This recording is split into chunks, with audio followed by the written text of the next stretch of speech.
Heavenly Father, in the name of Jesus, oh God, we just thank you for another night, God. You take us higher because you are the highest, God. And we thank you for all things in Jesus' name, God. We ask for forgiveness for the sins that we have committed, things willingly and unwillingly that we knew and we didn't know, God.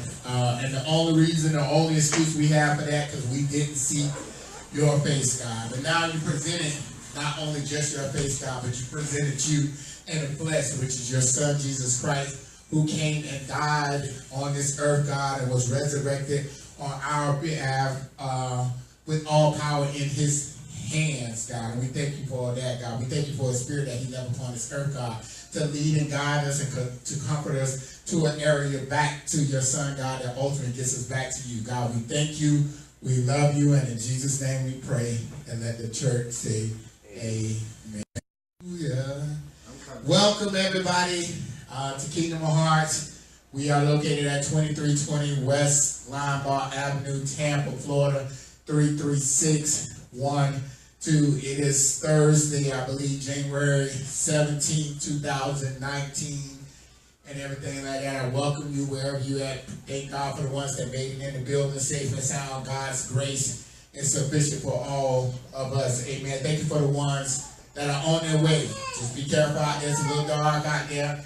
And for some of us that don't operate well enough in the into traffic, remember some other people, they tired and all this stuff too. So just be a little careful as you go on your journey over here. And then thank you for the ones that, even though they wanted to be here, whether they were trapped at work or some form of illness or whatever the case may be, that thought it not robbery to be online on Facebook Live. We thank you so very much. Remember, anything that we do, whether it's Tuesday night, Old Testament, New Testament, serving on Thursday night, or our Sunday morning messages, we put on our YouTube account, Kingdom of Hearts, or you can also, and you can subscribe there, and you can see the messages at a later date and time. So make sure you just tell your friends and so they can subscribe and we can do God's kingdom building business together. Amen.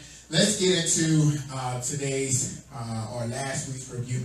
Remember, all this information is freely given to us by the Spirit of God, and so it's freely given to you. If you would like any other slides, just email us at onekingdomheart@gmail.com, or you could just connect yourself to the Facebook Live and just leave a message, say, hey, I want it, and we would definitely get it to you. There's no charge to it. As long as it lines up with the Word of God, we're going to do the will of God. Amen. So if you want to give you the information to be able to get it over, I think I read somewhere yesterday, there's about 6,000 languages. 6,000 languages that does not have an interpretation of the Bible. All right, so you might be one of those people that can interpret it for them. All right, so take this information and share it with them in Jesus' name. Let's get into last week's lesson, because we ended up closing out last week, and this topic that we ended up talking about was what's the sign? What's the sign? And remember where we were at. This is where we was at. We was finishing up John chapter 4, verse 46 through 54. It said, when he heard that Jesus was come out of Judea into Galilee, he went unto him and besought him that he would come down and heal his son, but he was at the point of death. And we end up talking here from the standpoint and started defining the word besought, because the word besought in Greek means to request, to entreat, to beg, to beseech. Flo, you about to get in trouble in about about 10 seconds. You got to get in trouble about 10 seconds. That's all it will take. You're in trouble about 10, about 10 seconds. You're going to get in trouble about 10 seconds. Oh my God. All right. So the word besought here in Greek means to request, to entreat, to beg, to beseech, or whatever the case may be. But we came up to the notion that this gentleman had a special request, Good evening, Stacy. I told Flo that he was going to get in trouble in about 10 seconds. He was going to get in trouble tonight and things of that nature. He was looking crazy too. What do you think? He was looking crazy. He didn't know what was going on. He thought the rapture was about to happen. He was going to be left here and things of that nature. But he had a special request. And in verse 48 it said here that then said Jesus unto him, except you see signs and wonders, the problem is that you just won't believe. All right? And we talked about that last week, because ultimately that this gentleman's request was denied, or whatever the case may be. And it's kind of confusing, because this is the Savior, this is the healer, this is the deliverer, this is Jesus. And it says that at the end of the day, that, wait, hold on, how you going to deny my request?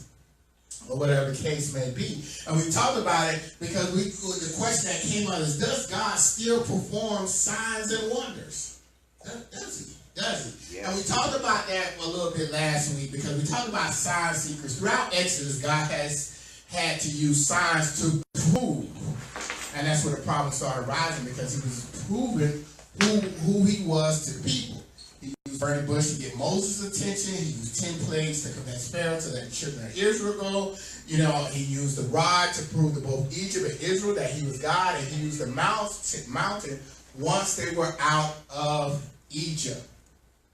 He had to keep, but we got accustomed to seeking signs. And the word signs in Greek means a mark, a token. I should have highlighted that portion right there. An unusual occurrence transcending the common course of nature.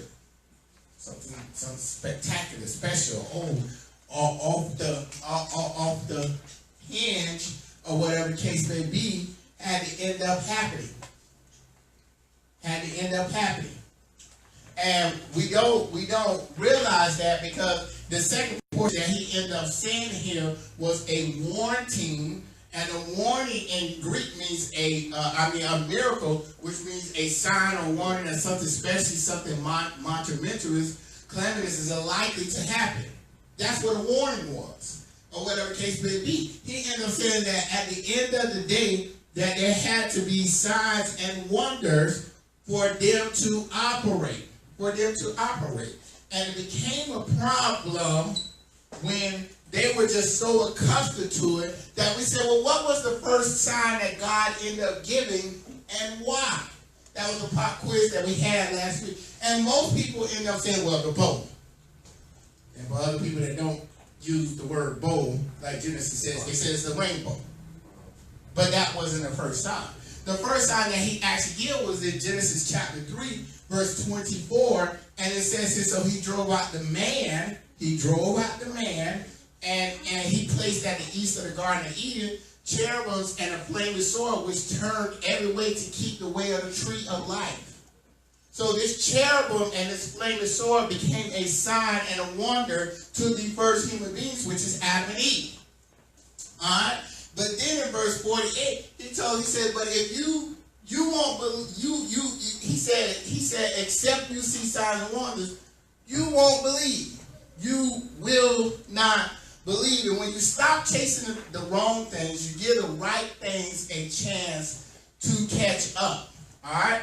And we talked about that from a little bit of standpoint, because we talked about, well, we are so accustomed to saying that Jesus is my healer. And all of this has a lot of truth and validity to it, because we all need healing from him. But ultimately, what we do not say is that he's our Savior, which is something totally different, and not just my religion. The other saying out there says, I don't believe in luck, I believe in Jesus. Or in other words, when we stepped over to the book of Matthew, we from my man Charles R. Swindoll, I think we went over to Matthew chapter 12, which has to deal with the proclamation and reception of the King. How do we receive him? Now that he's here, how do we ultimately view him? That's what this ultimately ends up saying here, and we end up talking from the sign of Jonah in Matthew chapter 12, and this is what it says here. It says, then some of the scribes and Pharisees said to him, "Teacher, we want to see a sign from you." In other words, we want you to prove yourselves with us by doing something miraculous. But he turned and answered and said unto them in verse 39, he called them both evil and adulterous. Evil and adulterous generation craves for a sign. They got to keep getting God to prove. God got to keep on doing something crazy, miraculous. Something. A volcano just got to start flying in the sky. A giraffe got to be able to jump 74 feet for God to be God. I got to be able to have.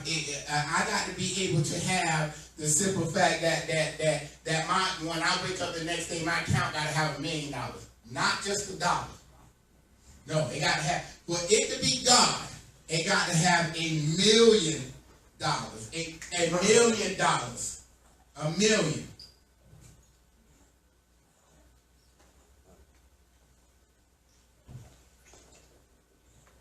And he said, yeah, no sign would be given to it, but the sign of Jonah, the prophet. For just as Jonah was 3 days and 3 nights in the belly of the sea monster, so will the Son of Man be 3 days and 3 nights in the heart of the earth. But we don't talk about this portion, because here's what Jonah ended up saying in this. He says, I called to the Lord out of my distress, and he answered me out of the belly of Sheol. And if you define the word Sheol in Hebrew, it means out of hell, out of distress, out of problematic areas. This is where he ends up answering my prayers from. He said, I cried and thou didst hear my voice. The water closed in over me. The deep was round about me. Weeds were wrapped around my head forever. Yet you brought my life from the pit. And that's where things ultimately start to get tricky. When we start understanding the concept of where God is bringing us from. And when we talk about the fact that he brought us from the pit, he ends up saying, my soul fainted within me. Or in other words, this is the place where things start going ultimately 10,000 miles per hour is getting out of control, and God moved on my behalf.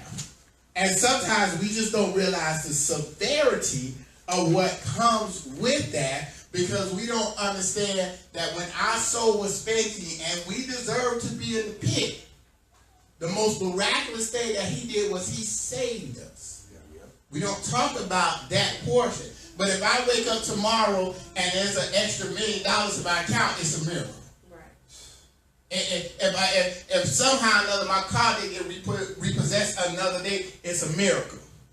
No, what about the fact where my life was headed to the lava, right. my life was headed to fire, my life was about done, and he pulled me up out of that. And it ends up saying that Jesus becomes our come up. Straight up.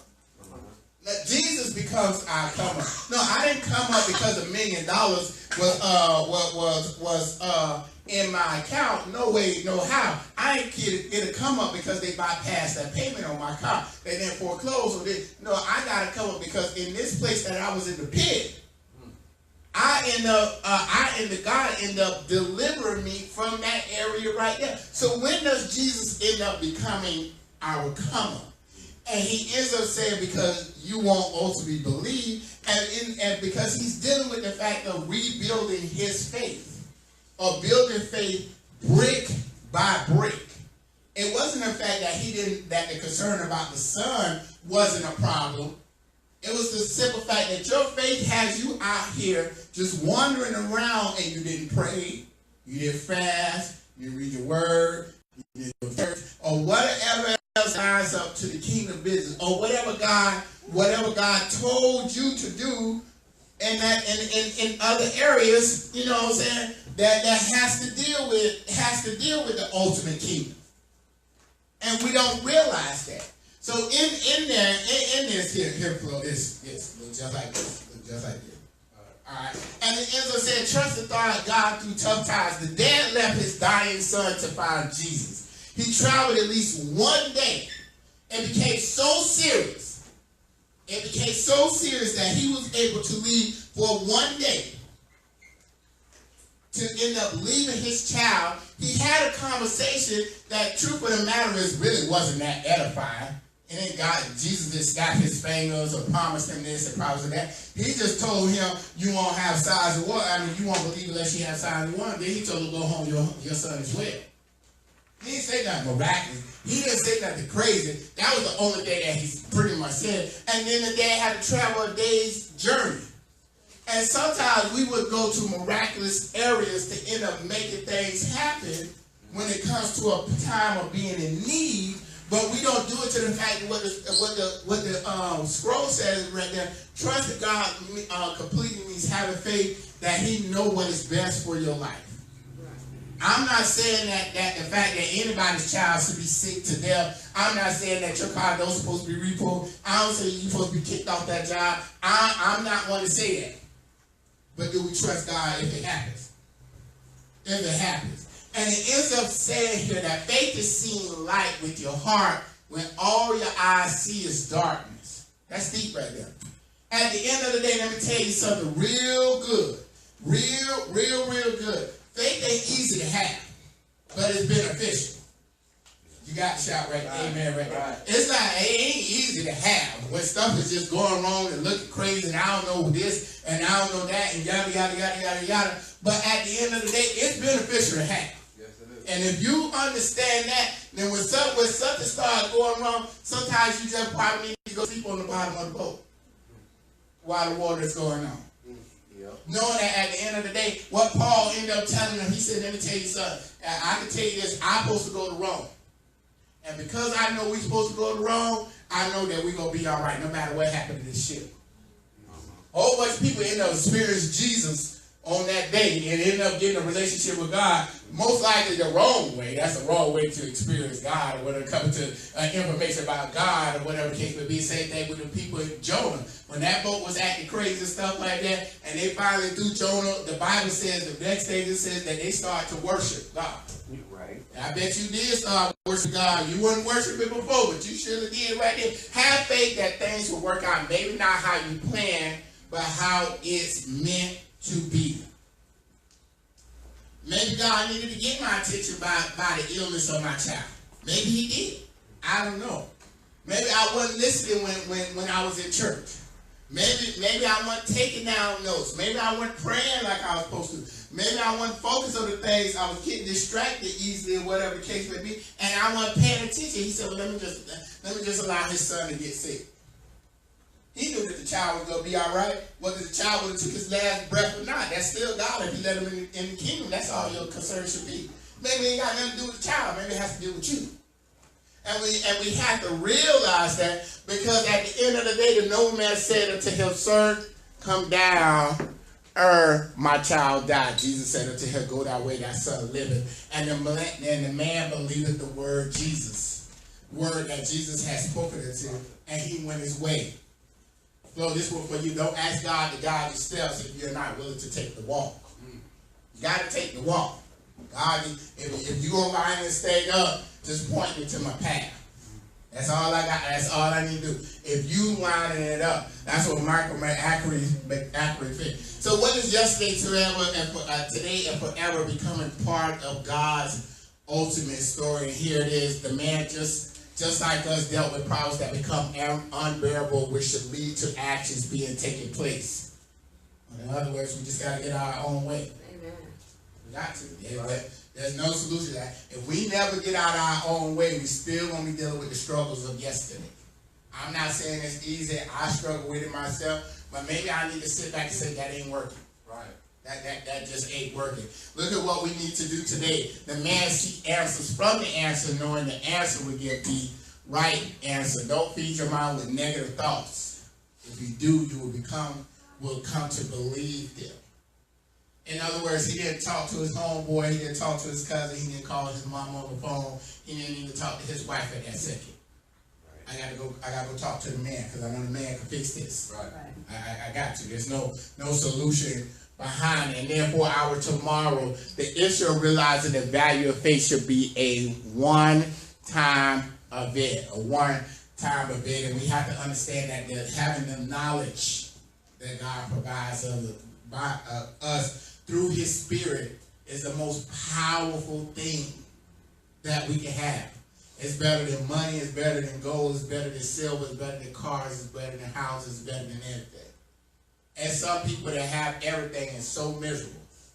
And then there's some of us that's broke as a joke, count in the red, ain't even in red no more. It's a whole different color. Your count is in red is at one point. When they shut the count down and make it black, that's when you know. That's when that thing is serious. And you got to know that at the end of the day, I'm still all right.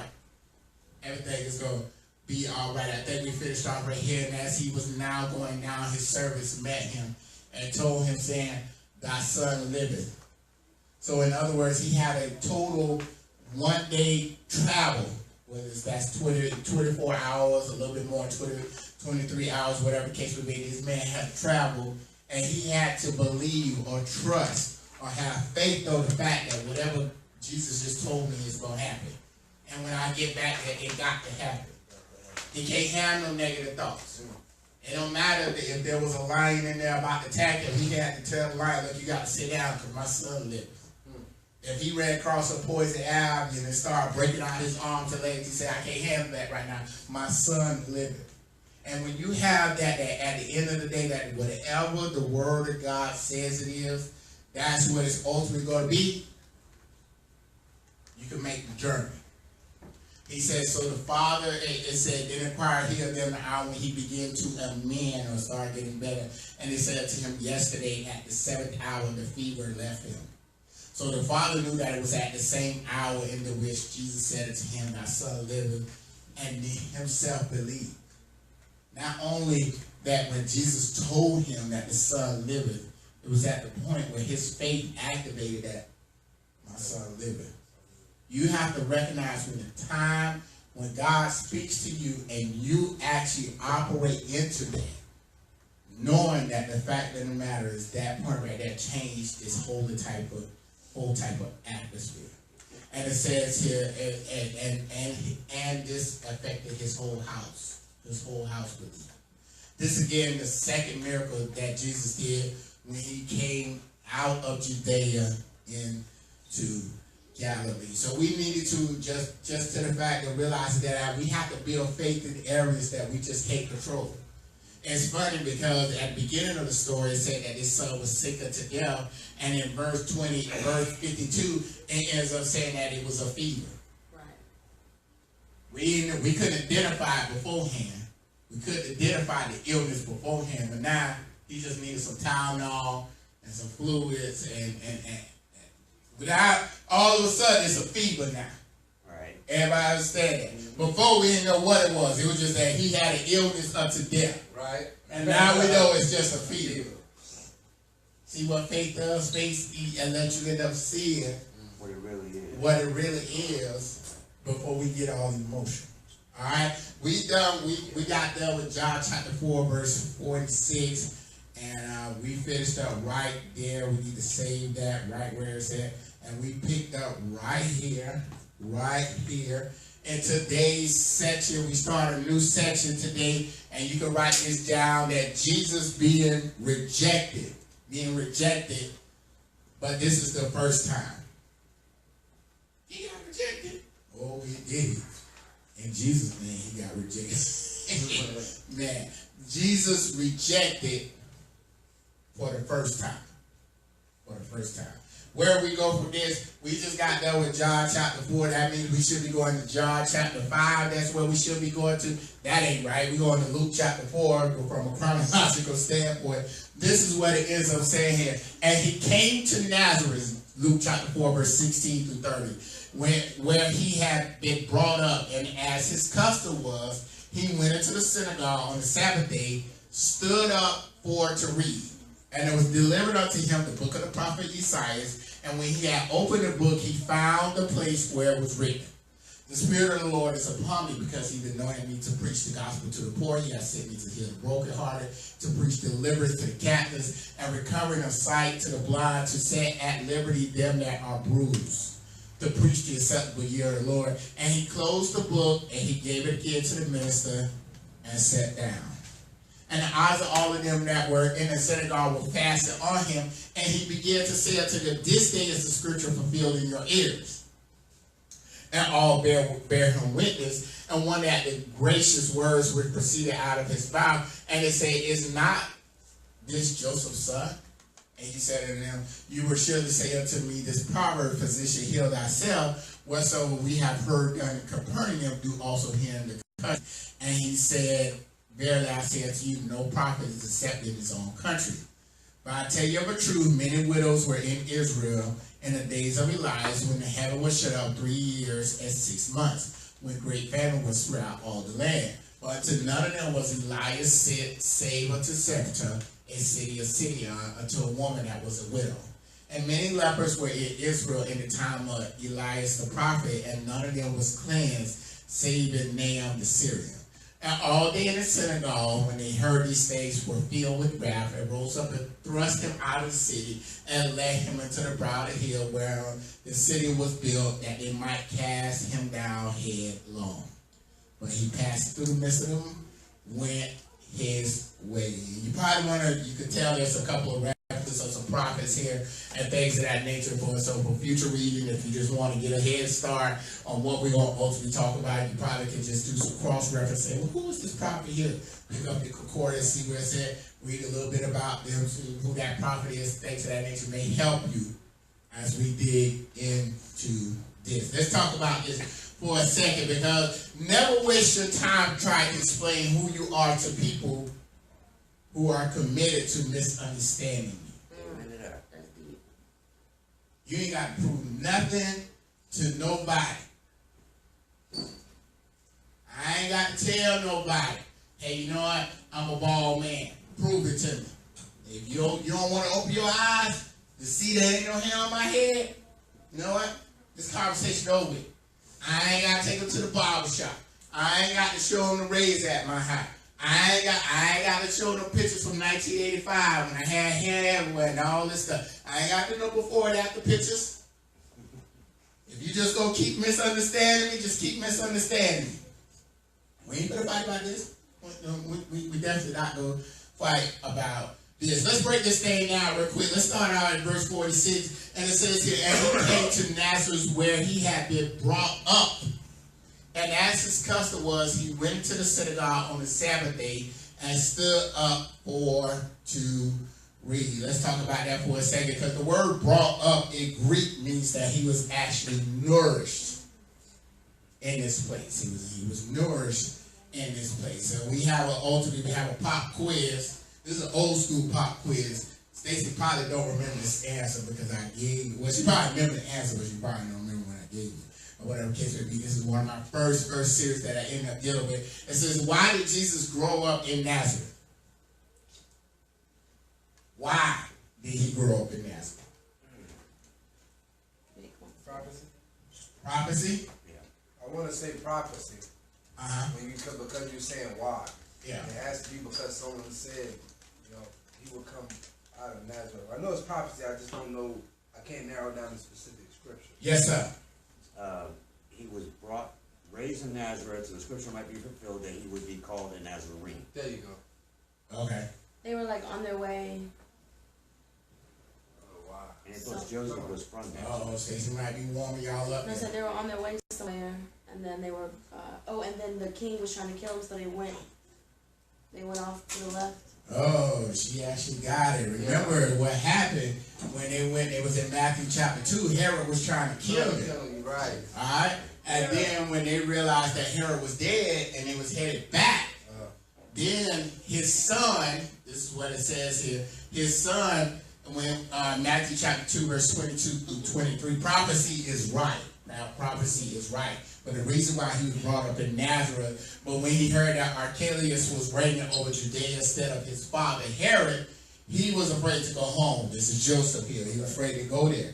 And being warned by God in a dream, he turned aside into the region of Galilee, and he came and dwelt in a city called Nazareth. That's the reason why. All right, the reason why. Prophecy is correct. Prophecy had to be fulfilled. But the way that it was fulfilled, because of what happened with Herod, trying to kill all the young boys, they ended up going. And then when they was trying to come back, they end up taking another detour, or whatever the case may be. And the part that y'all was right about the prophecy, it says that he shall be called a Nazarene. But the reason why he ultimately end up there from the prophetic standpoint is because of what happened, and then his son started reigning in. So he think, hey, his son, if you don't do nothing else, make sure you kill every baby boy there is, so your kingdom will stand. And he said, all right, Pop, I got you. They didn't know if that happened or not, but it says that he got warned in a dream. So maybe God did show him something. Not that specific, but maybe it was that. But this is what it ends up saying here. And he came to Nazareth where he had been brought up. And as his custom was, he went into the synagogue on the Sabbath day and stood up to read. There's supposed to be a period after that. This is what happened on Sabbath day services. Just on Sabbath day services, all right? We're going to deal with this just for today. Sabbath day services was held on Saturday around noon. So this is where most people, it's nothing against their doctrine or whatever, or their direct doctrine, or why they go to services on Saturday. You maybe heard the term Seventh-day Adventists. Seventh-day Adventists. This is why they end up going, because the Sabbath day was on a Saturday. The service was divided by gender, no matter if one was married or not. So, Flo and Black, they had to be in 2 separate rooms. All right, all the men went over here, and usually all the women and children went over here. All right, verse 3, it lasted 3 to 4 hours. I don't think we would have survived it, because, we out of here in about an hour and a half, 2 hours mad. We hit the door or whatever it can be. 3 to 4 hours. My bladder wouldn't have made it. Yeah, we wouldn't have made it to that. Kids been falling, I would have been falling asleep. Ryan, you gonna get out there and preach? Let's just call it a day, y'all. We'll try this again next week, all right? No one was allowed to carry their prayer book to the service, and I'm going to explain that in a second, all right? And everything was memorized and then recited. So there was no papers, there wasn't no, the announcements. You didn't go up there with all this stuff. It wasn't, they had to have a choreographed service. Everybody understand that. Everything was choreographed. There was no, there wasn't no, anything else and all that stuff. We have that freedom or whatever case may be, but they didn't play that back then. All right? They had an order of service. All right? The rabbi delivered the message, number 7, and it started and ended with the recital of the prayers. And I kind of highlighted number 4 about the prayer book, because the prayer book is the Siddur, which means in Greek means an order. All right, or order of prayers. It's a Jewish prayer book containing a set order of daily prayers. So they would have to pray these prayers every single day. This particular prayer on this day at this time, and had to do it and it had to end up being structured just like that. Yes, sir. Did this come from God? This is part of what God is requesting, or is this got something to do with what? No, they were dealing with it more from a traditional standpoint. Okay. From a traditional standpoint, it was for me, it was more of a, let's just say, a grounds, a starting place. You know what I'm saying?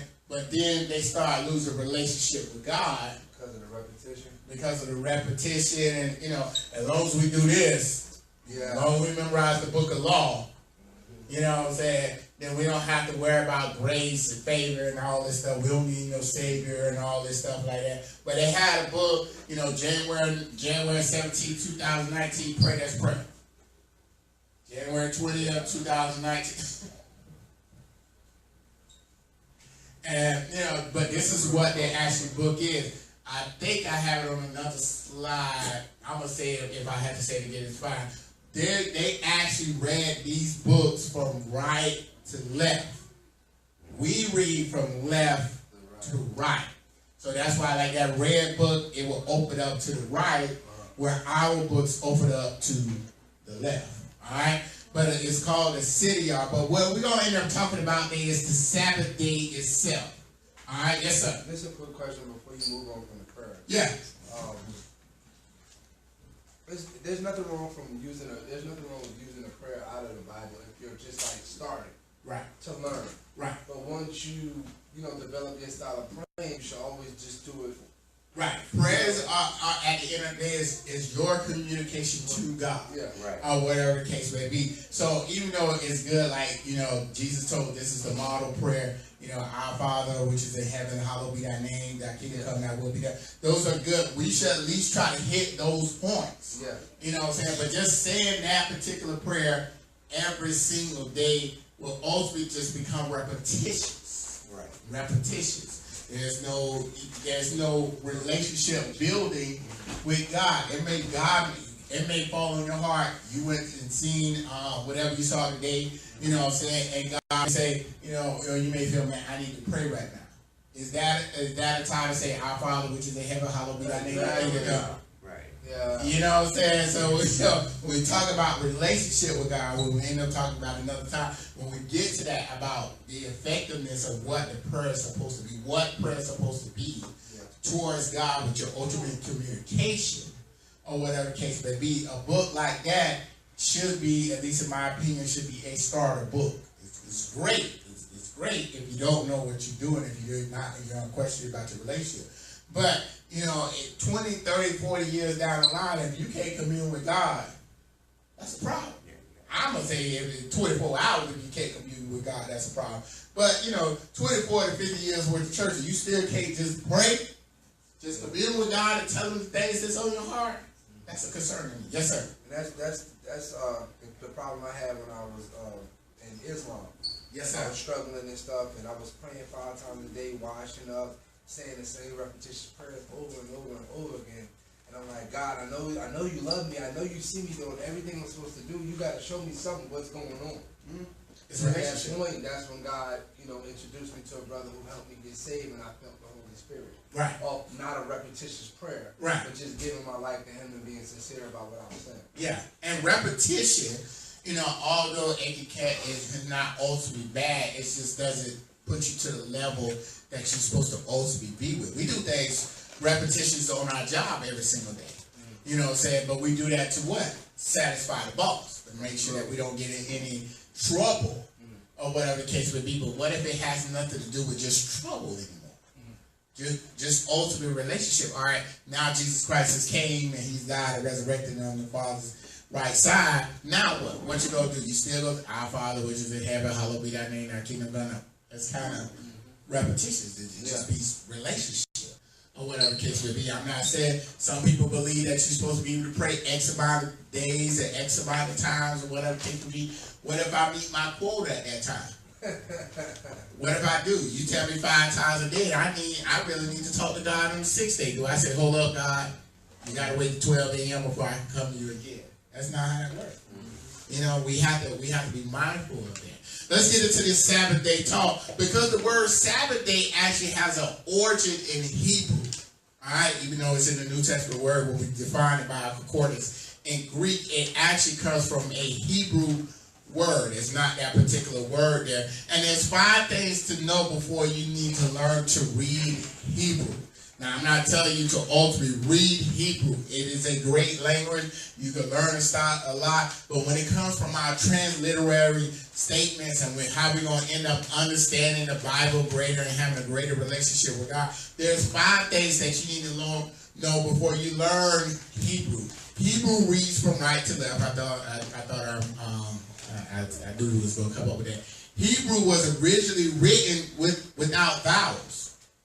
So, Sky was in there, SKY, but Skates wasn't in there.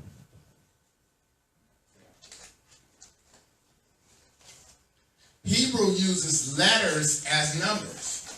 So instead of 1, 2, 3, 4, 5, it's probably like A, B, C, D, and that was not, all the Hebrew letters, but you understand what I'm saying? And then it was because it actually is, you have to consistently practice to understand Hebrew.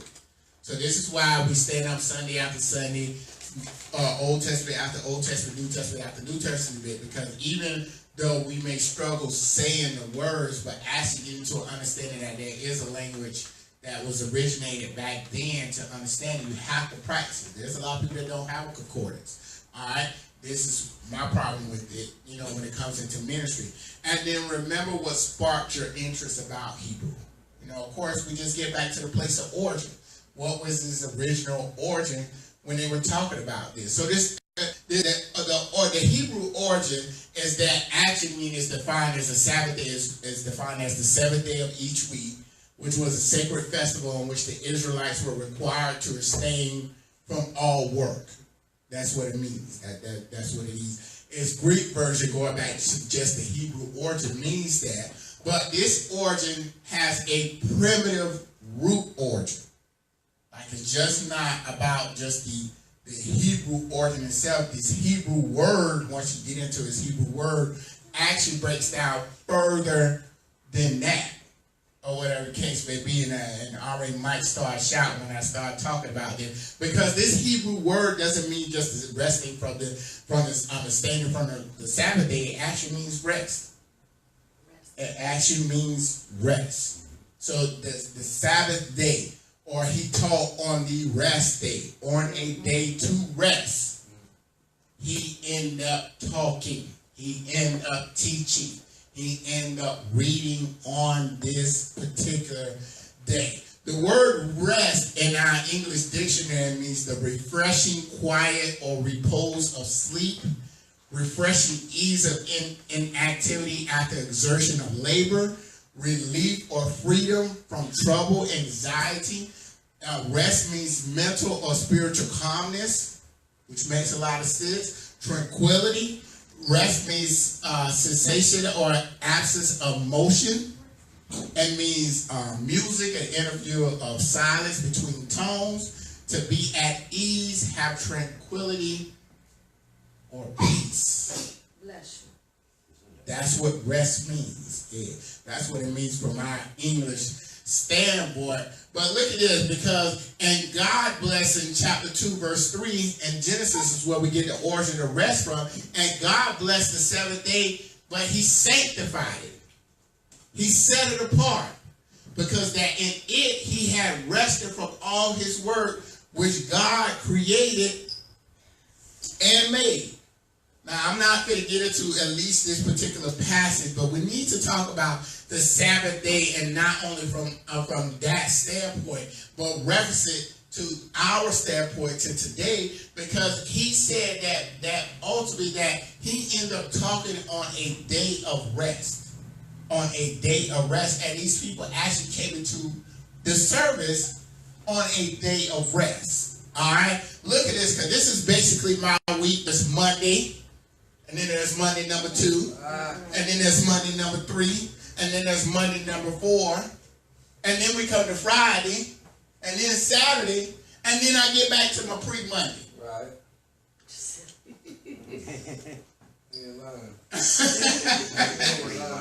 Goodness grief! How am I supposed to find rest if I got 4 days of Mondays and 1 day of a pre-Monday? And then I got a Friday and a Saturday. This is a problem. Now, from our standpoint, of course, this Monday would be actual Monday, and then Monday number 2 would be Tuesday, Monday number 3 would be Wednesday, Monday number 4 would be Thursday, Friday, Saturday, and then that pre-Monday would be Sunday. Man, where do we find some rest? Me and Flo was just talking today, was rapping, and he said, man, I'm just tired. Just tired. He said, man, I got to do this, got to do this, I got to do this. And I'm thinking to myself, man, yeah, because I got to do this, and I just did this yesterday that you're trying to do today, and then tomorrow, da-da-da-da-da. And where do we actually find the rest? The rest, the tranquility, and all this stuff. Because all work and no play is not good for the soul. It's not. And a lot of people don't understand the severity of when God gives an opportunity to just chill, just relax, just to kick up their feet or whatever the case may be. They don't know the severity of what comes with just the ability to rest, to have a Sabbath day. no nothing. And not know nothing, you'll see that in a second. But what about the day that he required for himself to rest, which he said he rested from all the work that he did. And to the fact that we are in a 7-day week and we just don't rest. I was talking to a family, particularly a husband, and they was telling me how much, how much this and how much that, or whatever the case may be. And he said, me and my family just tired. And I said, I bet you are. With all the driving you do and traveling and all this stuff like that, I bet you do. I bet you are just tired. I bet y'all are just a little wore out. I believe that. Because it's not that just the body is tired, your soul is tired too. It's exhausting. And I got Monday, number 2, Monday number 3, Monday number 4, Thursday, Friday, and then I get back to my pre-Monday. That's a problem. It's a problem. Look at this, because we got to talk about this rest days and why to take them and how to actually do them right. How do we actually have our Sabbath with God? And why do we need to have our Sabbath? Let me not say with God. Let me say not to God, but like God. Because he created the heaven and the earth, and he said that he rested. So why do we need to actually rest becomes the concern. Rest from what? Rest from everything. Just resting in him. Just resting in him. This is why. He says here, come to me all you who are weary and burdened, and I will give you rest. If there's some things on your heart, it's some craziness going on, this, and that, you might not have time to pick up the Bible. You may not have time to you may not be in the atmosphere that provides where you can put on Donnie McClurkin and all this stuff like that and listen to that. The church might not be open that day. It might not be. But he says that if you weary at this time and you burden at this time, then you just need to come to me. He said, and I'll give you rest. Look at this real quickly, because weariness will lead you to a place of bitterness. You got to shut down the slides right there, because there have been some times. The reason why we just got a whole lot of stuff going on, and we end up wearying and we end up snapping on somebody. Yep. It's just for the fact because it's just some stuff on our minds. Right. That's crazy, because a lot of time when we got a lot on my mind or we stressed out, most of the time we go to sleep. Yeah. Or we want to go to sleep and then wake up fresh with a clear mind to be able to move. And the problem's still there. But we rather, we at Walmart and we just walking around and somebody just accidentally bump into us and say, man, don't do that again. Like, what's wrong with you? It's kind of crowded in here. I didn't mean to. I'm so sorry. And everything, because you don't know me, man. I'll clap back on you. Why you gonna clap back on me? We do that. We just bitter. You know what I'm saying? The first day we say, what's the first day we ever say? Man, I need to go pray. No, maybe you just need to chill. Because you may not be able to pray at that very moment may not allow you to pray right then. You may not be able to pull out 66 books that quickly and read the scripture to take the edge off of that second. Maybe while you're in the ice cream aisle or whatever the case may be, you may need to pop over the top of sticky finger and then just take it. Just lick the top of it with an arrow. They're good. I'm good right now. Telling on yourself? Right. That stomach is here for a reason sometimes. You gotta tell the truth sometimes. Or whatever the case may be. Maybe it's just not that moment. and you become bitter, and you become upset, and you know taking it out on innocent people. Then look at the word, because you have my two pictures, brother, say, what are words for burden? Laden, encumbered, loaded, weighed down. I feel oppressed at this moment. I'm in the middle of the football field and feel like the wall was closing down on me. I'm heavy laden, I'm charged, I'm taxed, I'm packed, and I'm hampered. He said the problem is because you're not getting rest with me. You're just not chilling. I took on a challenge. I gave Mick a similar challenge or whatever the case be, but I took on a challenge of myself sometimes with stuff just crazy, whatever the case may be. You know what I'm saying? Maybe I just need to just read the comments, get a little laugh on. Ain't nothing wrong with it. Snoopy funny to me. I like some of the stuff that Snoopy do. And Family Circle, they is off the chain. But I look at I read Family Circle sometimes and look at my kids and say, you know what? This doesn't even make no sense. They drew us in the newspaper. Maybe I need to see what LeBron James did last night and think, man, they can't rap that boy. They can't off the chain, man. And maybe then once I do that, when I do bump into you at Walmart, and say, man, did you see that game last night? Man, LeBron had X, da, da, da. And we're just talking. And now that bump becomes intentional. And we don't talk about this stuff because it once Jesus said that we have to go to the cross reference that was given to this. And this is what it says in the book of Isaiah chapter 40 verse 31. He says, but those who wait on the Lord shall renew their strength. They shall mount up with wings like eagles. They shall run and not be weary. They shall walk and not faint. But you don't see nothing that he said that they need to pray. He said that they need to wait. He didn't say nothing that they need to fast. He said they need to wait. He said that they got to go to 10 services a day. He said they got to wait. Right. He said they got to put on Fred Hammond. He said they got to wait. And the reason why we become weary and the reason why we become burdened is because we done became impatient.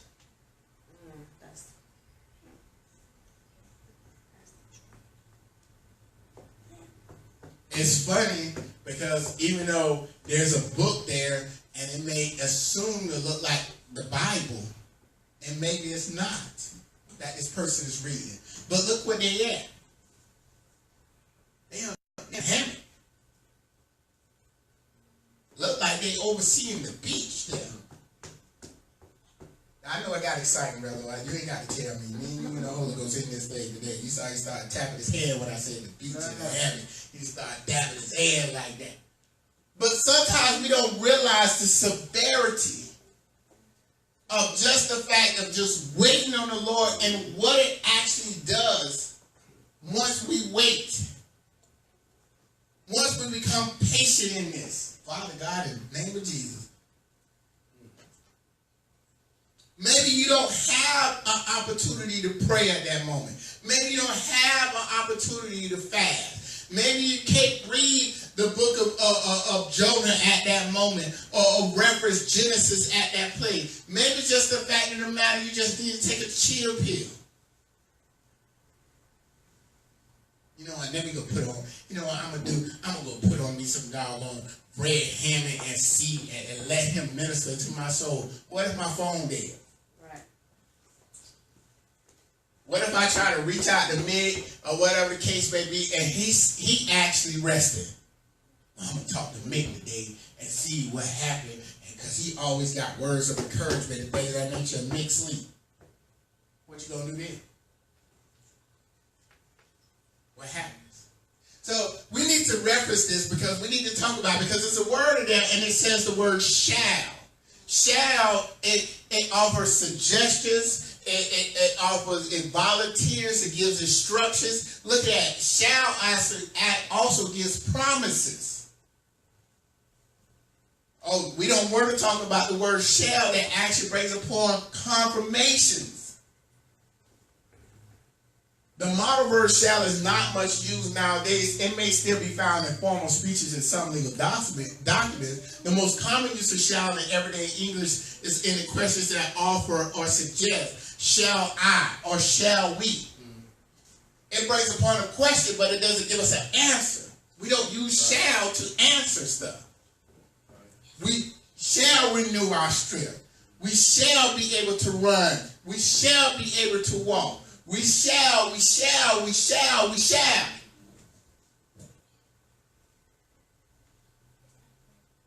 I need a shall in my life to bring a promise and a confirmation to the problems and issues that I have in my life. I need that. I want to talk about this. I want to break down that scripture real quickly, because the first thing he ends up saying that the shall in our life, the promise, the confirmation, it says once we wait on the Lord, that our strength shall be renewed. The word strength in Hebrew means, it doesn't mean muscular strength, but when our strength gets renewed, the word strength in Hebrew actually means firm. We be able to stand up straight now. Strength doesn't come from what you can do. It comes from overcoming the things you once thought you couldn't. That's why I need a shall in my life. That it's a promise, it's a confirmation. I can take this to the bank. It's if I wait on the Lord, I become firm again. I think they used to say terms like jellyback or a yellowback or something, whatever, somebody back, where the fact that you just acting like a jellyfish now. You ain't got no spine. You can't stand up straight. You don't have no support under you. When we patiently wait, it says here that we become firm again. Right. What we talked about yesterday, Flo, if God said it's so happy, you might as well just take that thing to the bank. You guarantee that right there. Don't even worry about it. Ain't no question about it. No. We talked about that on Sunday. The Danites got upset because of what? God didn't give them the land. What did the word say? Yet. Yeah. Ain't like he didn't tell them they weren't going to get it. He said that they just didn't get it yet. When it comes down to overcoming the things that I once did think I couldn't. You know what, man, if you renew my strength, God, I could be a better father. I could be a better leader. I could be a better friend. I could be a better cousin. I could be a better uncle. I could be a better man. I could be a better son. I could be better at all this. If what?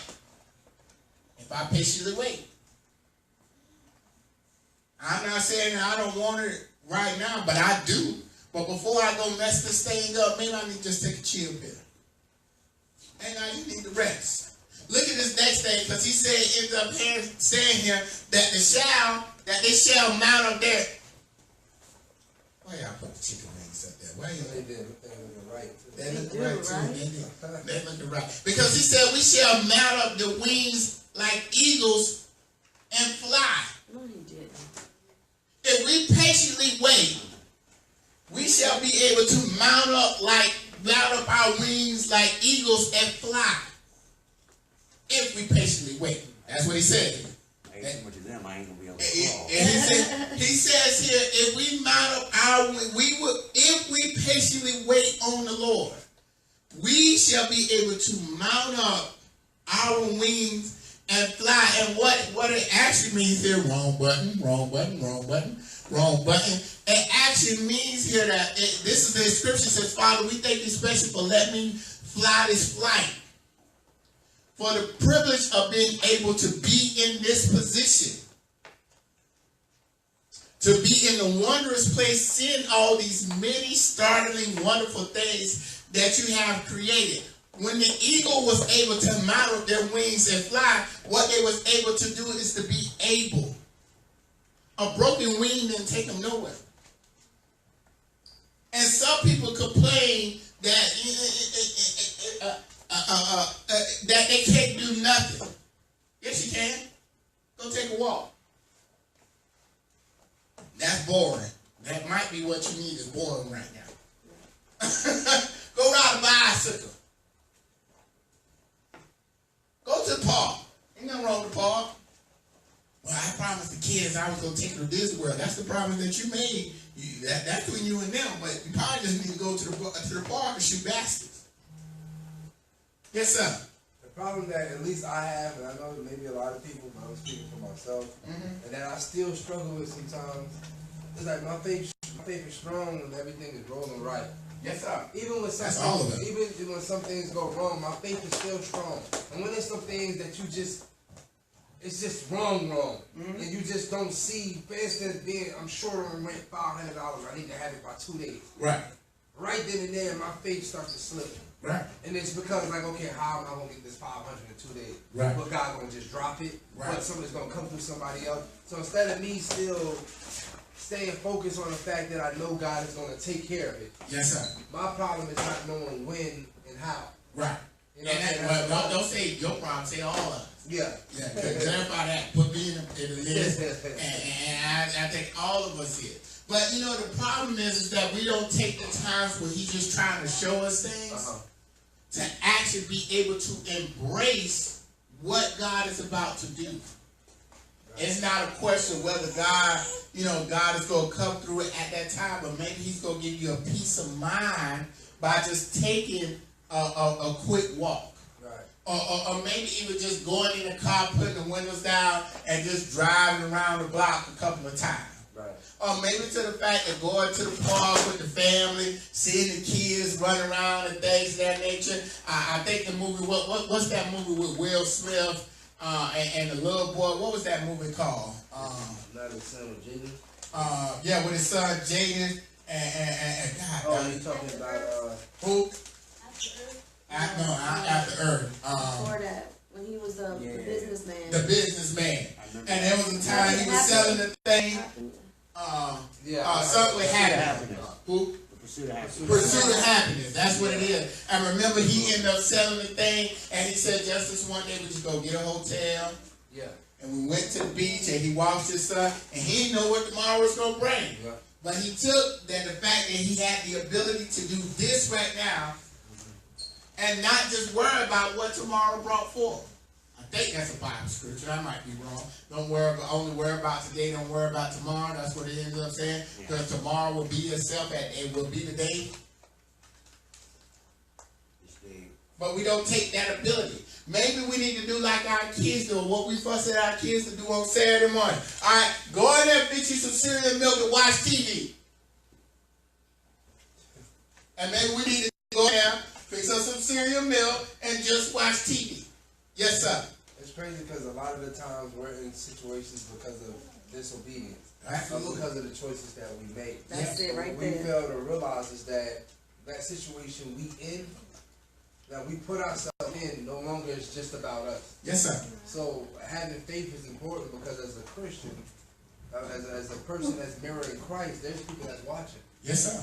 Whether Yes, sir. you notice it or not. Yeah. So they're waiting on your reaction to see how you react to something. So if you have a small issue like your tire going flat, but you got the money to take care of it, and you still ranting and raving about it, how did that make them feel about you being a Christian? Right. And we have the ability to do stuff.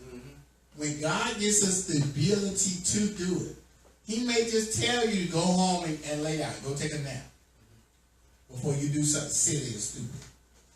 He may just tell you, you know what I'm saying, just go take yourself out to eat real quick. Just don't worry about it. Just go to McDonald's, sit there, have your cheeseburger, french fries, Coca-Cola, and a smile. It might just be that.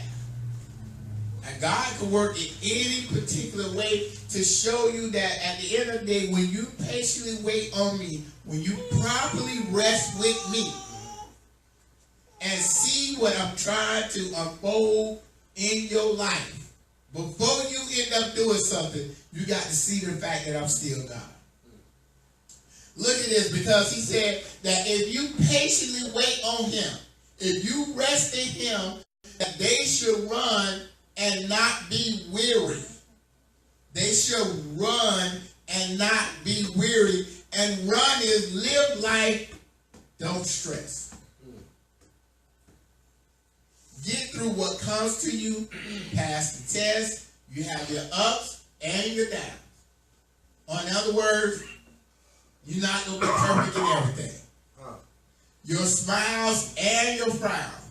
Make it through today, and you can pass happy to live on these grounds. Or in the simple fact, people that run, it's not the hurry that we take it. It's a hurry that we take it to definition, but they hurry up and get past problems. They don't linger right there. I'm only mad. The Bible tells us it's okay to be angry, but don't sin. Yeah. And we linger too long in the angry part that we end up sinning. Right. I'm so mad with Flo, I'm going to break his windows. No, we need to hurry up and get past that. You need to hurry up and get past that. Because it ain't that serious that he ended up eating the last chicken wing and you just didn't get to taste it. It happens.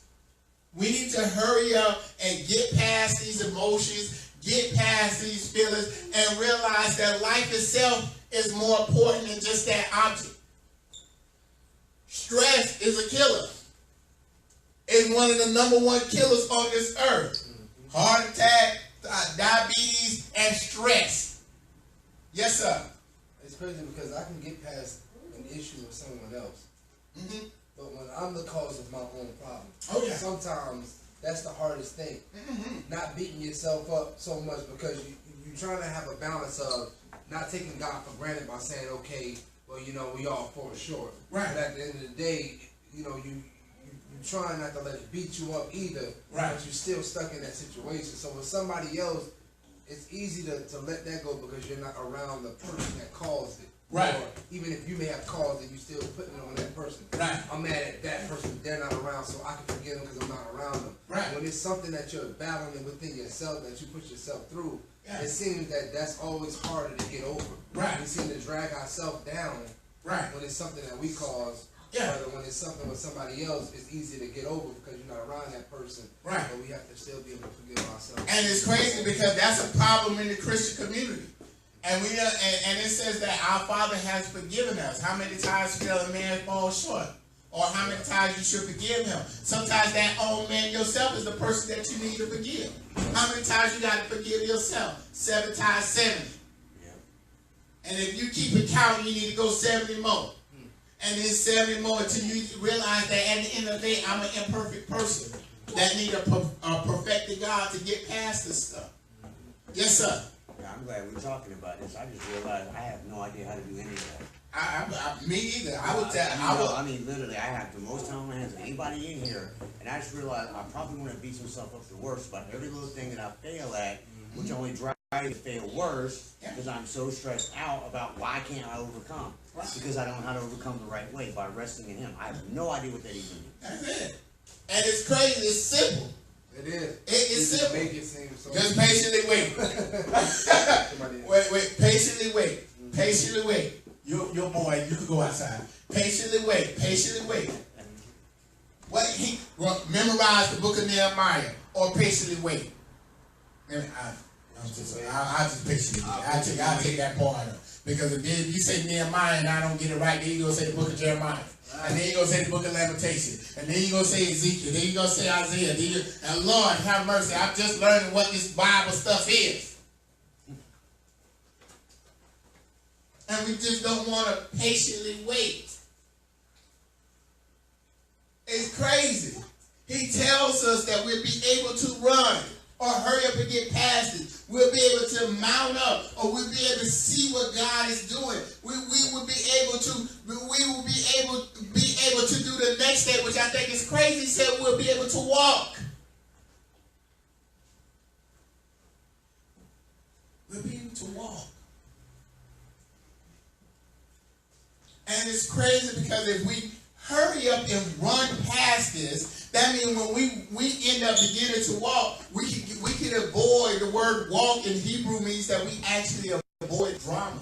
Hey. That's crazy to me. You telling me that from a standpoint that I'll be able to do 4 things, I'll be able to stand firm, I will have the ability to move, and when I move, I hurry up and get past it to avoid the drama within itself. By what? Just resting.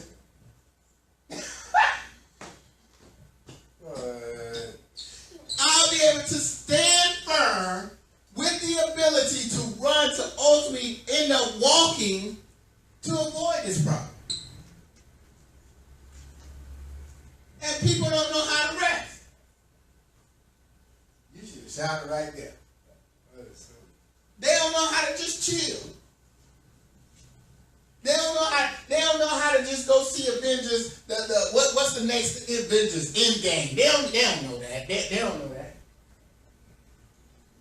They don't know how to take Baby Flo and just play with them just for a second and only worry about that thing.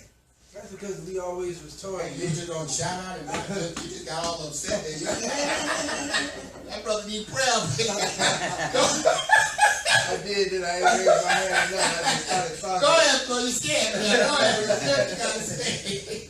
No, it's crazy because, like, you know, when you're in the world, people always tell you, you know, you can pray to God for something, but that don't mean just sit there. You know what I'm saying? So right. A lot of times in your mind, you think that I gotta do something while I'm waiting, when in all reality, I never asked God what to do. He may have said, just rest. That's like right. you said, but not asking, you think you still gotta do something because ain't nothing gonna just come. But then that's the problem when we do something, we do it before he even speaks to us to tell us what to do. Right. And then we make the wrong steps. So now it'll be even, like you say, even worse than where we were before. Yep. Because we did the wrong thing instead of just waiting and seeing what happened. Because we never asked how to get prepared to do the work, like Ron taught me today. And it's funny because he did this on the day of rest to help him avoiding what? The drama. This is why the church is established.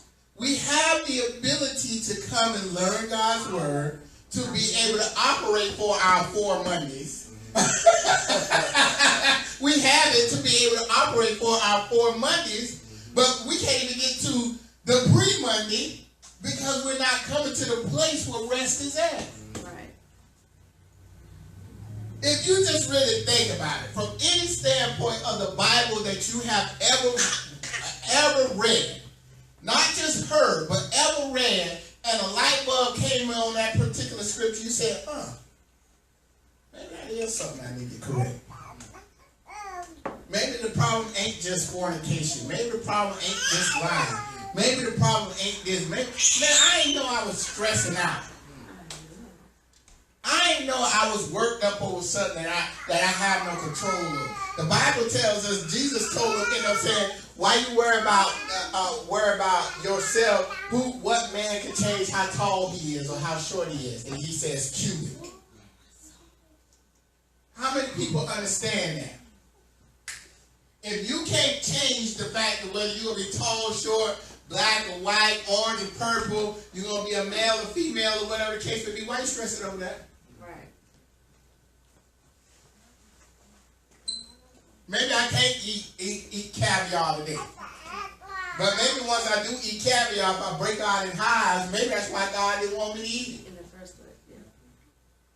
So while I'm trying to live up to Flo and his lifestyle, hey Ron, we're going to eat caviar. And man, I got some caviar, but I drive a Cavalier. And you know what I'm saying? And I should be happy with that.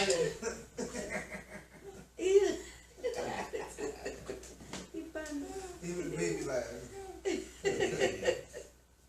And it's crazy because when we understand the fact of what rest ends up doing, it allows us to avoid the drama. I know. I'm they ain't shouting loud enough in the whole kitchen tonight. I know it. But it's crazy. Some afternoons, you can ask my kids, If we don't go to a big island, we go one place and one other place only, and that's home. And I fall asleep for several hours. I don't know what's going on in my house. I just know I fell asleep. And when I wake up,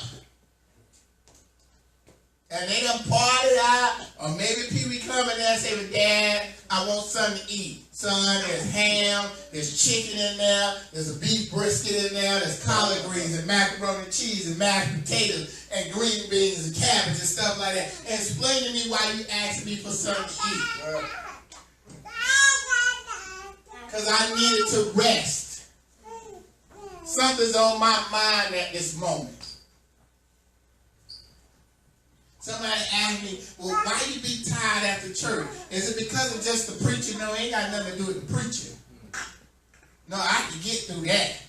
Maybe whatever God's word was saying at that time, I needed to assess that for myself at that moment. Before I was about to do something crazy. And even with all the studying and teaching, I didn't get the revelation till it started coming out my mouth. Put this on paper and tell the people this. Okay, Jesus, I put it on paper and tell the people this. And you better be listening to, oh God, I didn't know I had to listen to my own message while I was teaching it in the middle. Now I got to go home and lay across the pool table and wonder what, God, why did I make that mistake? Let the church say amen. Amen. Sometimes you got to rest because you got to do something crazy. You about to. You can cancel them apples. No. I need to avoid the drama that come with it. So maybe I just need to chill for a second. Tuesday nights, every movie theater in America have discounts on Tuesday night. They also have kids night at almost every restaurant on Tuesday night. My kids look forward to a Tuesday night. They say, Dad, where we going to eat tonight? They got mad at me this Tuesday night because they wanted to go to Chick-fil-A. Dad, can we go to Chick-fil-A? My pockets don't look like Chick-fil-A. I tell you what we're going to do. We're going to go home and eat some chicken. We're going to imagine that as Chick-fil-A. And we're going to enjoy it as a family together. And none of them laughed at my joke, but they don't know. They didn't have to laugh because I was serious as a doorknob at that second. And he said, because you need to avoid the drama. And once you understand that you could avoid the drama by just resting, you'll understand what God is trying to do in the rest. Look at this, 5 ideas for Sabbath rest. You need to unplug. Unplug what? Unplug for whatever. You might not need to get on the computer. You might need to stay off the TV for a second. You might need to shut down your phone. You might need to unplug from the people. You might need, and be present. Present to who? Be present to God. Just listen to what he said to you. You don't need to read the word at that time. This person don't need to rap or sing at this time, at this moment. Maybe you just need to chill. Maybe you don't need to do no praying at that time. Maybe you need to let him do the talking this time. Number 2, it says to read and pray. Read what? Read something.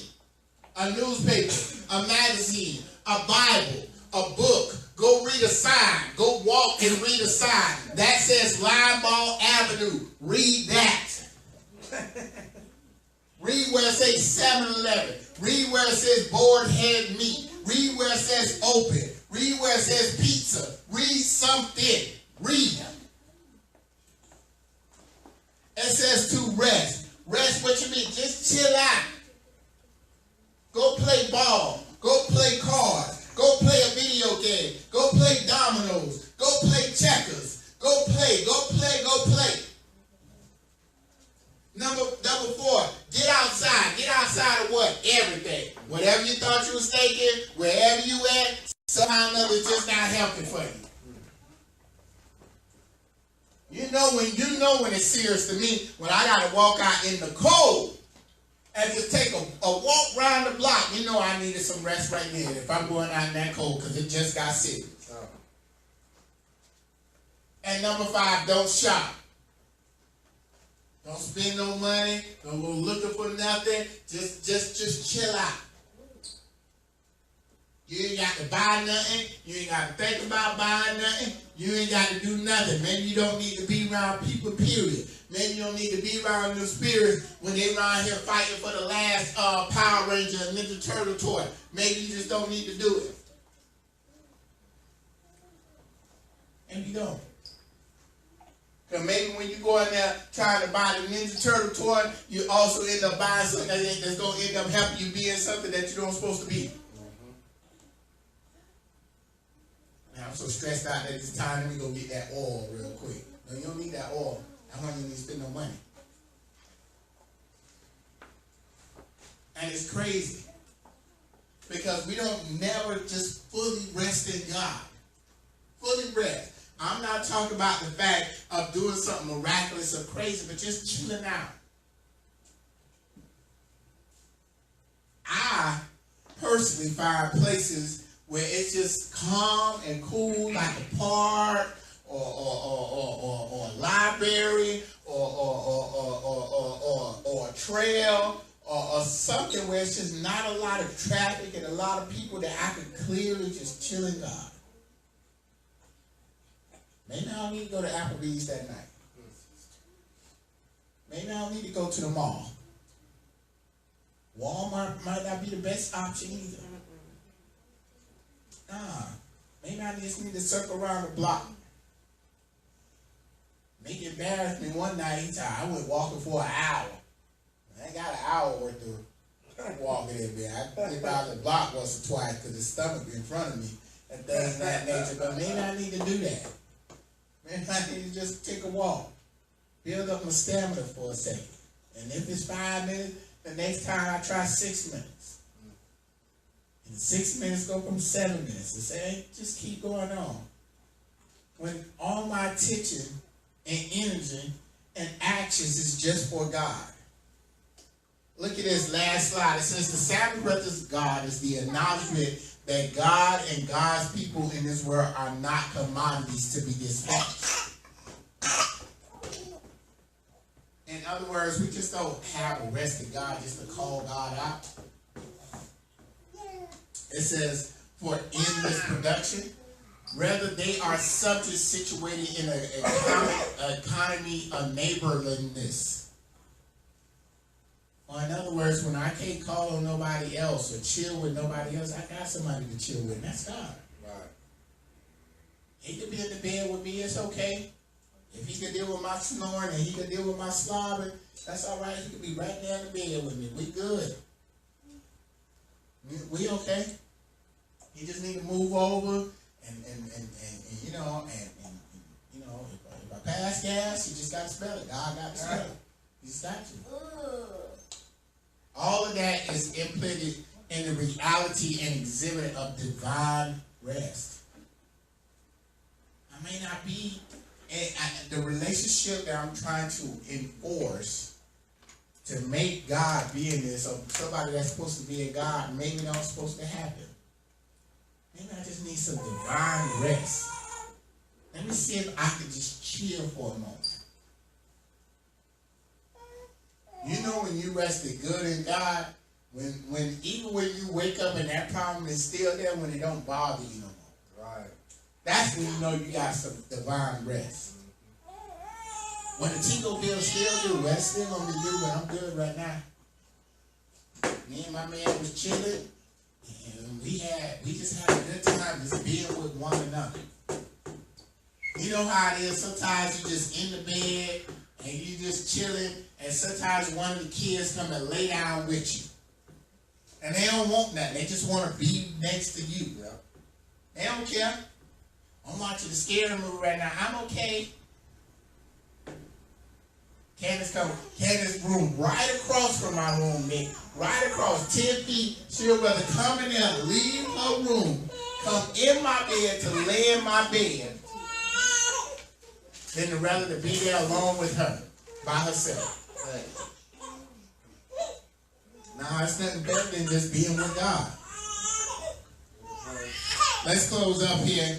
It ends up saying here, there was delivered unto him the book of the prophet Isaiah. When he had opened the book, he found the place where it was written, the Spirit of the Lord is upon me, because he anointed me to preach the gospel to the poor.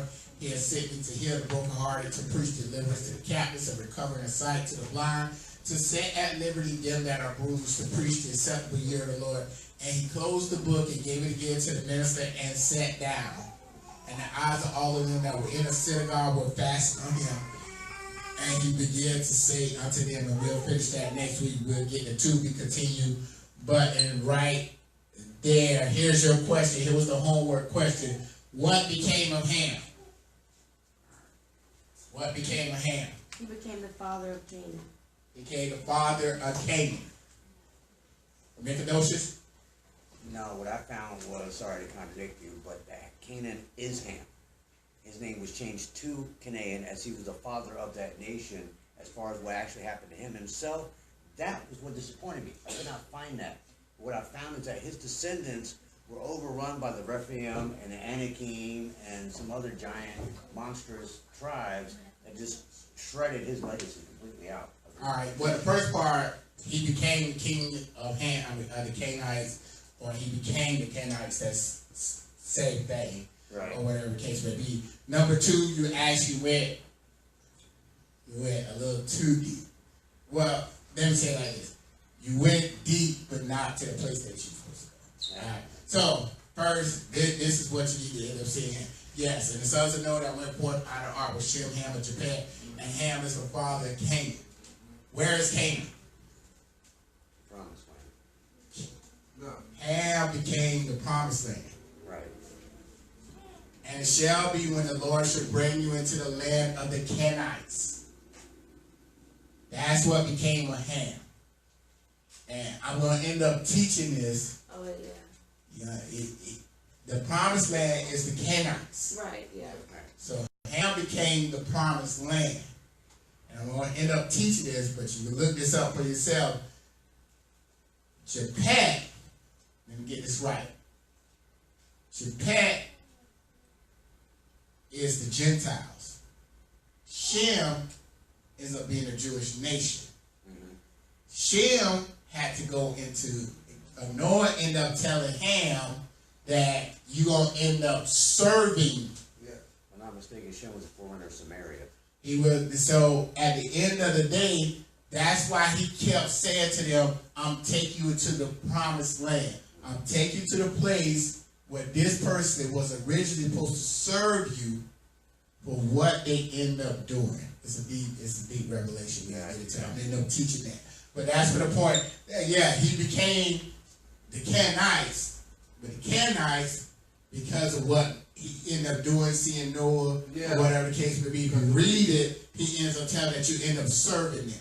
Yeah. Right. So that's why Shem became the Jews, and they had to get over there, which the Jews ended up having to help the Gentiles get And in like what he was saying, along the way though, didn't they come in contact with pretty much being destroyed along the way multiple times? Well, at the end of the day, even though that in from a theological standpoint, from an educational standpoint, that's right. But from a point of revelation from the Bible, when he told him, when he exposed, when places end up exposing, I don't want to teach this fully, when places end up exposing the bad side of something, it ends up serving the people that was supposed to be under them. Yeah. Yeah. Because isn't it because he basically what he did to Noah, Right. them people wound up, he became the father of that because they wanted to follow behind that he was supposed to do that. Right. So they end up laying the ground now, but they end up putting up in the word, and their punishment was to end up serving the Jews and the Gentiles. Okay. So it's a reference to the promise. Yeah, But that's true. But you had to get both portions to see that it's actually the promised land and why it was in that place. Gotcha. All right. Here's the question for next week. Did Jacob's sons ever worship idols? Why or why not? Did Jacob's sons worship idols? Why or why not? I'm gonna say yeah, but I'll get the answer.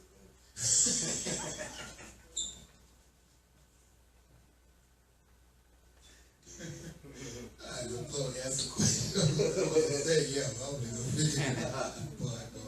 And did Jacob's sons ever worship idols?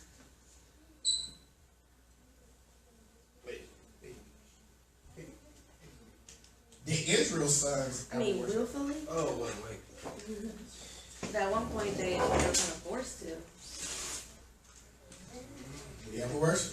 I don't know. Next I week, know there right? got to be some scripture showing it. And Right. See, that make me think it's a trick question. It Because is. is it the way that they Y'all gotta stop acting accusing upon them of the doing trick stuff? question. That's how he does it. He Let me says read it, it. and then Go he, get in the his trick mind, question. he's trying to ask Yeah. it one way. Yeah. But it comes out the wrong way, and so our mind thinks different. That's just because we don't have their brains. Well, no, they Thank don't God. have our You're not brain. right. You don't want this one over They here. don't have Didn't I just our say I need the rest of God? You don't want this brain over here. Or whatever the case may be. But did Jacob's sons ever worship idols? Why or why not? The answer will surprise And you saying Jacob? Let's just make sure. Jacob's sons. So not their like. You're not gonna say like his great grandsons, and then that's gonna be counted. No, I mean the direct well. sons. Direct sons. Okay. Right, son. Thank Because you. I'm gonna say Yeah, direct I'm about to go down, straight yes. to the No. sons, Nah, I not mean the. just Jacob's Okay. son. Not Now the here's a music trick came with after. the form Jacob. What? Oh, yeah. Alright, Jacob's sons. Right, Jacob's sons. What? Wait, Did what? Jacob's sons Jacob. ever The worship? direct sons, right? His direct sons. Yeah. Did Jacob's sons ever worship idols? Well, I They don't don't understand. tell us What was because the trick? he in had a lot of Jacob? wives. So, he don't tell us. Maybe you can say it out loud at school. I mean, it's Jacob's son. Did his sons ever worship idols? Nigga, you don't got to duck it, it'll scream. Yeah, it's cool. Did his sons Yeah. ever worship? Nah, see, that's a good distinction though, because he had sons before he became Israel, and he had sons afterwards. You gotta make sure you're looking at the right set of sons. No. You're talking about the 12 period. 12. Just well. The only way, I mean, they did have different mothers, some of them, so, and I know, Did the sons do it? I'm a research. Yeah. He making out. Anything Right, I know. maybe- If maybe I don't, I- that's why I don't say anything. Anything I say, I feel dumb, so I have to go look. So Did Jacob's sons ever worship idols? Why or why not? That's a good question. I think it is. All right, here's our business for this week, and then we out of here. January 20th, 2019, my man Deacon Shelton on the microphone, 10 a.m. Building open up at 9:30 a.m. for some good old fellowship. Yeah. All right, so good old fellowship. So if you can get here early, just come over. Get here early. We should have some guests in the building, so let's try to be prompt before them. All right, so if we can get here closer to the 9:30 mark, that would be great. We have everything set up. Maybe some music playing, just some good old fellowship, and we have a good time in the Lord. If Sister Stacy contacted you about doing whatever for the service upon that day, please just make sure you govern yourselves accordingly. Make sure you have your time management out. Make sure everything ironed and you know, the hair combed, whatever the case may be. For that particular day, my man Deacon Shelton is on the microphone. I'm so excited. He's been talking about this for 6 months. So I can't wait to hear it and everything like that. Tuesday, the 22nd, Old Testament survey at 7 p.m. I was online on Tuesday night. That brother tried to put me in the blender. I told him, no, sir, I don't need no blender for tonight. I'm good with it and everything like that. But they're doing an excellent job in here. Please, 2320 West Linebaugh Avenue, Tampa, Florida, 33612. Doors open up about 6:30. Come in and fellowship again and promptly start at 7 p.m. And then we'll be back in the building for Thursday, the 24th at 6:30 p.m. for New Testament survey. Please, if you cannot be in the building, it's fine, Mother Danny. But if you know somebody, either have them attach themselves to our Facebook Live, give them the address. Once again, 2320 West Linebaugh Avenue, Tampa, Florida, 33612, or direct them to our YouTube page, Kingdom of Hearts. All right. And we will ask them to subscribe. We appreciate all the love and support they are giving to us. But we talked about today just about resting, the importance of resting. And at the end of the day, when we begin to stand firm, we end up avoiding the consequences or the problems that come with it. We just need to chill sometime. We just need to chill. We just need to sit up with God and just hang out. It may not be prayer time at that time. It may not be no concern to fast. Or you probably don't need a word or somebody singing or dancing or whatever the case may be. Maybe you just want to sit there and chill there. Somebody told me once before, they said, well, Ron, it's kind of crazy because you don't even care about this. You just want somebody in the room with you. Yeah, sure do. That's me. Just sit right there. You ain't got to say nothing, and I ain't got to say nothing. And that's what God probably is like. But just sit right here. Don't you say nothing, and I won't say nothing, but because we're together, we should both be fine. That's it. That's all he wants. You just got to figure out whether you can rest like that. If you can't rest like that, that's a problem. It's a problem at the end of the day. If you just can't chill out in God as such, that's a problem. You got to check yourself. Because he may not have you doing that crazy. Maybe he just want to have you take a walk with him. Come, my dad used to tell me, come walk with me to the store. I said, nah, Dad, bring me something back. He said, nah, you don't want nothing back unless you come to the store. Maybe he just wanted the fact for me to walk with him. Maybe God just wants you to walk with him. Walk.